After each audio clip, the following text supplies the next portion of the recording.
Sagittarius यानी कि धनु राशि की बात कर लेते हैं। इस महीने शनि के वक्री हो जाने के कारण आप लोगों में इमोशनल कॉन्स्टिपेशन काफी बढ़ सकता है, यानी भावनात्मक कब्ज आप लोगों की काफी बढ़ सकती है। और इसी वजह से आप लोग अब क्या करेंगे, मन ही मन के अंदर घुटते रहेंगे, कुछ बोलेंगे नहीं। और जब बोलेंगे तो फिर ब्लेम गेम ज्यादा वहां पर होगा। तो इसको होने से हम लोगों को रोकना है। और क्या क्या होने वाला है आप लोगों के साथ जान लेते हैं आज के वीडियो में। नमस्ते, भाग्यश्री होलिस्टिक एस्ट्रोलॉजी में आप लोगों का एक बार फिर से स्वागत है। यहाँ पर हम बात करते हैं पॉजिटिव, इंस्पायरिंग और होलिस्टिक एस्ट्रोलॉजी की, यानी कि एक ऐसा ज्योतिष जो कि आपके पॉजिटिव पॉइंट्स को मैक्सिमाइज कर सकता है और आपके नेगेटिव पॉइंट्स को मिनिमाइज करने में आप लोगों की मदद भी कर सकता है। चैनल अच्छा लगे तो सब्सक्राइब करना, दोस्तों के साथ शेयर करना, चाहो तो मेंबर बनकर सारे वीडियोस दूसरों से पहले भी देख सकते हो। अगर आप लोग मेरी वेबसाइट पर जाएं तो आप लोग मेरी मेलिंग लिस्ट का हिस्सा बन सकते हैं, जिससे कि सारे ट्रांजिट से पहले आप लोगों को आपकी ईमेल आईडी पर पता लग जाए कि एग्जैक्टली करना क्या है और उसके लिए प्रिपेयर कैसे होना है। और अगर आप ज्योतिष सीखना चाहते हैं तो 4 अगस्त से बिगिनर लेवल के जो मेरा कोर्स है वो शुरू होने वाला है। 10 दिन का कोर्स है कंसेप्चुअली आपको स्ट्रॉन्ग करने के लिए। तो अगर आप फ्रीक्वेंटली कंफ्यूज होते रहते हैं, ज्योतिष में कुछ समझ में नहीं आता, तो ये कोर्स आप ही के लिए बना है। आप लोग काफी सारी चीजें यहाँ पर सीख जाएंगे और उसके बाद कभी आपको कंफ्यूजन नहीं होगा। तो अगर उसका हिस्सा बनना चाहते हो तो मेरी वेबसाइट पर जरूर जाओ। धनु राशि की बात कर लेते हैं। धनु जो राशि है उसकी सबसे इंटरेस्टिंग चीज ये है कि इनके पास करने को तो बहुत कुछ होता है, काफी स्ट्रेंथ भी होती है, और जब ये कोई बात ठान लेते हैं तब उस काम को बहुत अच्छे से संपादित भी कर देते हैं। So everything is generally good with these राशि people. But the only problem is कि धनु राशि वाले लोग शनि के चौथे घर में वक्री होने के कारण इस समय पर इमोशनली कॉन्स्टिपेटेड महसूस कर रहे हैं। उनके मन में नई पुरानी बहुत सारी बातें आ रही हैं, ऐसी बातें हैं जिनको वो भुला नहीं पा रहे। But let me tell you one thing, आप इस समय पर जो भी सोच रहे हैं, जो भी मेमोरीज आपको ध्यान आ रहे हैं, वो आपकी रियल मेमोरीज नहीं है। कहीं ना कहीं उन मेमोरीज में भी कुछ ना कुछ गायब है, कुछ ना कुछ छेड़छाड़ है। और इस समय पर शनि चौथे घर में है ना, इसीलिए आपकी मेमोरीज में से जो सबसे नेगेटिव मेमोरीज हो सकती हैं, हर्टफुल मेमोरीज हो सकती हैं, जिनसे डर लगता है, जिनसे घबराहट होती है, जिनसे गुस्सा आता है और जिनसे आपको पेनफुल महसूस होता है, ऐसी मेमोरीज को शनि कुछ जरूरत से ज्यादा ही बढ़ा देंगे। अब क्योंकि ऐसी मेमोरीज बढ़ेंगी तो हो सकता है कि आप लोग अच्छा नहीं फील करो, आप लोगों का दिमाग हमेशा ऐसे ही नेगेटिव स्टेट ऑफ माइंड में रहे, नेगेटिव जो स्पाइरल है वो करता रहे। इस नेगेटिव स्पाइरल की वजह से आपके जीवन के जो बाकी जगह हैं वहां पर दिक्कत हो सकती है, खास तौर पर आपके कार्य क्षेत्र में। तो देखिए, वैसे कार्य क्षेत्र के लिए कोई खराब महीना नहीं है। आप लोग जो चाहें अचीव कर सकते हैं, अच्छे से काम कर सकते हैं, दूसरों को यह दिखा सकते हैं कि आप कितने अच्छे हैं, आपके अंदर कितनी कैपेबिलिटीज हैं। आपके ऊपर अगर महीने भर का काम भी पड़ा हुआ हो तो आप उसे एफिशिएंटली 1 हफ्ते में खत्म कर सकते हो। बट द पॉइंट इज कि आप लोगों के दिमाग में इतनी सारी बातें इस समय पर बैठी हुई हैं, इतनी नेगेटिविटी बैठी हुई है कि आप उससे बाहर नहीं निकल पा रहे हो। So the only cure for this thing is action.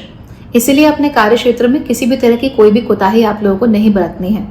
कभी भी ऐसा ना हो कि आपके कार्य में आपसे कुछ उम्मीद की जाए कि आप यहाँ पे ये काम करेंगे और आपने उसे किया ही नहीं, ध्यान ही नहीं दिया, या फिर आप अपने आप में ही दुखी महसूस करते रहे, खराब महसूस करते रहे और उसकी तरफ देखा ही नहीं। ये सिचुएशन आपके लिए अच्छी नहीं है। इनफैक्ट आपकी राह में बहुत सारे रोड़े लेकर आ सकती है। इसीलिए आपको कोशिश क्या करनी है कि किसी भी प्रकार से अपने काम के साथ खिलवाड़ आप लोग नहीं करेंगे। याद रखिए कि आप लोग स्मार्ट लोग होते हो। You have the fire energy with in you. तो जो फायर एनर्जी होती है वो बहुत प्योर होती है। तो इस समय अपने नेगेटिव विचारों से हटके प्योर फायर एनर्जी को यूज करने की जरूरत आप लोगों को है। आपको क्लैरिटी की जरूरत है और सबसे ज्यादा आप लोगों को एक्शन लेने की जरूरत है। अगर आप केवल सोचते रहोगे तो कुछ नहीं होगा। So get up and take at least the smallest action possible. Shani की इस खास स्थिति के कारण आप लोगों को इस समय एस्केप करने का बहुत मन करेगा। आप सोचेंगे कि आप कहीं भाग जाएं, या फिर डे ड्रीमिंग करने का भी बहुत मन कर सकता है कि बैठे हुए हैं तो दिमाग में बहुत सारे सपने चल रहे हैं, बहुत सारी कहानियां आप बुनने में लगे हुए हो। लेकिन शनि जब वक्री होते हैं तो उनकी इंटरेस्टिंग चीज ये होती है कि वो धीमे धीमे करके सारे एस्केप राउट्स को ब्लॉक करना शुरू कर देते हैं। तो जिन भी तरीकों से आप भागने की कोशिश करते थे, धीमे धीमे करके वो सारे जो तरीके हैं, वो जो सारे रास्ते हैं, वो अपने आप ही बंद हो जाएंगे। सो करना क्या है, you have to face your own realities. You have to see कि वाकई आपकी जिंदगी में क्या चल रहा है। अपनी जिंदगी का ऑडिट करो। वो सब करने के लिए समय बहुत अच्छा है क्योंकि बुध भी इस समय पर वक्री है। तो ये पूरी ऑडिटिंग आप करें ताकि जब बुध अपनी वक्र स्थिति को छोड़कर सीधे वापस चलना शुरू कर दे 11 अगस्त के बाद, तो आप लोग भी बिल्कुल फोकस्ड हो जाओ, बिल्कुल सॉर्टेड हो जाओ, और तब आपके दिमाग में किसी भी तरह का कोई फियर, कोई लालच, कोई डर कुछ भी ना रहे। इस समय पर जब आप अपने इमोशंस को प्रोसेस कर रहे होंगे because of the mercury retrograde, तो आपको दूसरों को ब्लेम करने पर ज्यादा ध्यान नहीं देना है। किस्मत की वजह से ये हो गया, किसी और की वजह से ये हो गया, किसी और की वजह से ये हो गया, इस तरह की बातें बिल्कुल नहीं करनी। इस समय पर ये देखना है आपको कि आपके थ्रू क्या किया जा सकता था, आपके थ्रू क्या हो सकता था कि चीज बेहतर हो जाती। अगर आप इस चीज का जवाब नहीं दे पा रहे हो, इसका मतलब कि आपको दोबारा से कुछ सोचने की जरूरत है। So you really need to be able to do that. अगर अभी ये नहीं करेंगे तो फिर बाद में जाकर आपको समस्या होगी, खास तौर पे जब सितंबर के महीने में एक्लिप्स यानी कि ग्रहण आने शुरू हो जाएंगे तब। आप जो भी काम कर रहे हैं पूरी जिम्मेदारी के साथ कीजिए, और ये सोचकर बिल्कुल मत कीजिए कि भाई मैं ये अपने लिए कर रहा हूँ या I want to make things work for myself. बिल्कुल नहीं। आप सेवा भाव से काम कीजिए। आप इसलिए कीजिए क्योंकि ये काम करना मेरी ड्यूटी है। आप इसलिए कीजिए क्योंकि अपने कार्य क्षेत्र में अपना बेस्ट देना मेरी ड्यूटी है। जब तक आप ऐसा करते रहेंगे तब तक चीजें आपके लिए अच्छी रहेंगी। लेकिन जहां पर सारी चीजें मुड़ के आपके ईगो पर आ गई कि मैं क्या करना चाहता हूँ, मैं क्या पाना चाहती हूँ, वहां पर चीजें फिर आपके लिए खराब हो सकती हैं। इसलिए थोड़ा सा केयरफुल रहना है इस मामले में। That is not all. इस महीने आप लोगों के रिलेशनशिप्स में थोड़ी सी प्रॉब्लम हो सकती है। तो चाहे आप लोग शादीशुदा हैं, चाहे आप लोग रिलेशनशिप में हैं, दोनों ही केसेस में अपने पार्टनर के साथ मिसअंडरस्टैंडिंग और मिसकम्युनिकेशन, ये दोनों ही हो सकता है। इनफैक्ट जो भी मिसअंडरस्टैंडिंग होगी वो आज की नहीं है, वो पुरानी है, 2-3 महीने पुरानी है, शायद उससे भी ज्यादा पुरानी, जो कि अब अपना सर उठाने लगी है और उसको इग्नोर करना अब आपके लिए मुश्किल हो गया है। तो मैंने कहा था ना कि right now is the right time to take action, वरना लंबे समय तक यही चीजें ऐसे ही चलती रहेंगी। तो बेस्ट ये है कि अपने पार्टनर को ये दिखाने बताने की कोशिश ना करें कि आप में से सही कौन है। जब हम झगड़ा करते हैं पार्टनर के साथ तो कई बार ईगो का इशू बन जाता है और हम कहते हैं कि नहीं मैं ही सही हूँ, वो कहें कि मैं ही सही हूँ, और आपस में ये झगड़ा होते होते इतना बढ़ जाए कि एक दूसरे से मुंह फुलाकर आप बैठ जाओ, कई कई दिन तक एक दूसरे से बात ना करें। तो ऐसे तो नहीं होना चाहिए। इसीलिए अगर आपके पार्टनर आपसे कुछ कहना चाहते हैं, अगर उनके मन में कोई बात है, तो आपको चुपचाप सुन लेनी चाहिए। उस पर रिएक्ट करने की, रिस्पॉन्ड करने की कोई ज़रूरत नहीं है। अगर आपके पार्टनर बहुत ज़्यादा गलत भी हैं तो भी आपको इमीडिएट रिस्पॉन्स देने की कोई ज़रूरत नहीं है। Let them process their own emotions, you don't have to become party to that. ठीक है।